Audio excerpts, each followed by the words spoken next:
नमस्कार।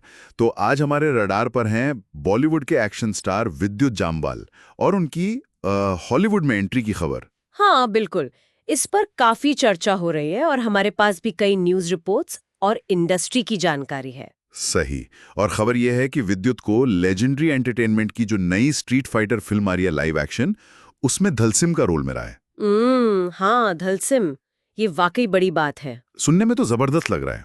तो चलो इस खबर की थोड़ी गहराई में उतरते हैं, समझते हैं कि इसके मायने क्या हैं असल में। हाँ बिल्कुल, क्योंकि ये सिर्फ एक कास्टिंग अनाउंसमेंट नहीं है, ये शायद भारतीय टैलेंट के लिए खासकर एक्शन में एक बड़ा ग्लोबल दरवाजा खोल सकता है। तो ये धलसिम कौन है? मतलब गेमिंग वाले जानते होंगे, पर बाकियों के लिए रिपोर्ट्स कहती हैं स्ट्रीट फाइटर 2 1991 में आया था ये कैरेक्टर। हाँ, एक योगी है जिसके पास कुछ अनोखी शक्तियां हैं, जैसे आग फेंकना या अपने हाथ पैर को खींच लेना। अच्छा, ये तो बड़ा विजुअली इंटरेस्टिंग कैरेक्टर लगता है। विद्युत की मार्शल आर्ट स्किल्स के साथ ये कैसे जुड़ेगा? बिल्कुल सही पकड़ा, यही तो खास बात है।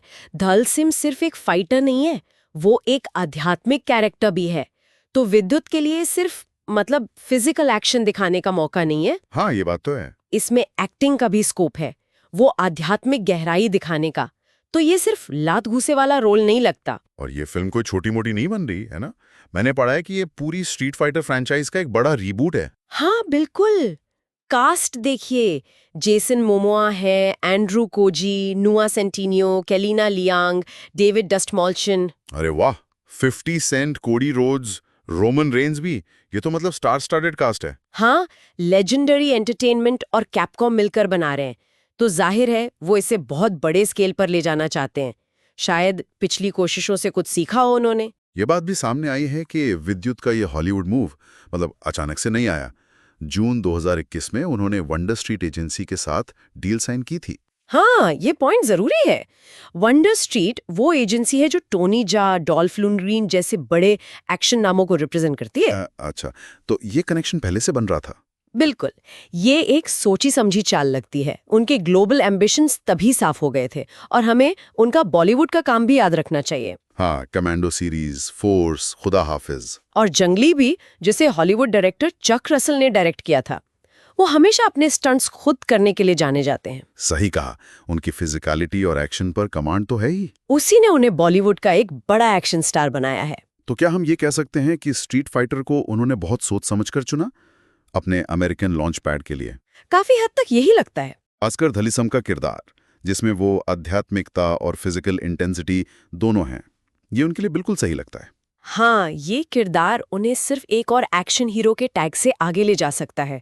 ये उन्हें एक ऐसे एक्टर के तौर पर पेश कर सकता है जो कॉम्प्लेक्स रोल निभा सकता है, फिजिकल भी और इमोशनल भी। ये एक स्मार्ट मूव है, क्योंकि हॉलीवुड में अक्सर दक्षिण एशियाई एक्टर्स को मतलब थोड़े स्टीरियोटाइप रोल्स मिलते हैं। बिल्कुल, ये उस पैटर्न को तोड़ने का एक अच्छा मौका हो सकता है। फिल्म के डायरेक्टर किताओ साकुराई हैं, जिन्होंने बैड ट्रिप बनाई थी, और सुनने में आया है कि शूटिंग अगस्त में ऑस्ट्रेलिया में शुरू हो सकती है। हाँ, लगता है सब कुछ ट्रैक पर है। ये कास्टिंग, जैसा मैंने कहा, इंडियन एक्शन सिनेमा और टैलेंट के लिए एक नया चैप्टर हो सकता है।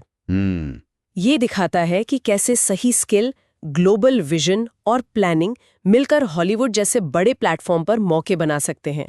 उनका सफर देखें, फोर्स से लेकर अब स्ट्रीट फाइटर तक, ये प्रॉपर करियर प्लानिंग दिखती है। तो संक्षेप में कहें तो विद्युत जामवाल का धलसिम बनना सिर्फ एक रोल मिलना नहीं है, ये उनके करियर का एक कैलकुलेटेड महत्वपूर्ण कदम है। बिल्कुल। उनकी बैकग्राउंड, वो ग्लोबल एजेंसी का साथ, और अब एक बड़ी हॉलीवुड फिल्म में इतना जाना माना किरदार, ये सब मिलकर एक बड़ी कहानी कह रहे हैं। एकदम सही। ये कास्टिंग न सिर्फ विद्युत के लिए बल्कि शायद हॉलीवुड में भारतीय एक्टर्स को कैसे देखा जाता है उसके लिए भी एक मील का पत्थर साबित हो सकती है। हाँ, ये दिखाता है कि टैलेंट की कोई सीमा नहीं होती। सही मौका मिले तो पहचान कहीं भी मिल सकती है। और अब ये सवाल उठता है कि क्या इस तरह के रोल्स हॉलीवुड में भारतीय एक्टर्स के लिए बनी बनाई छवियों को वाकई तोड़ पाएंगे? क्या उन्हें और अलग तरह के विविध किरदारों के मौके मिलेंगे? ये देखना वाकई दिलचस्प होगा।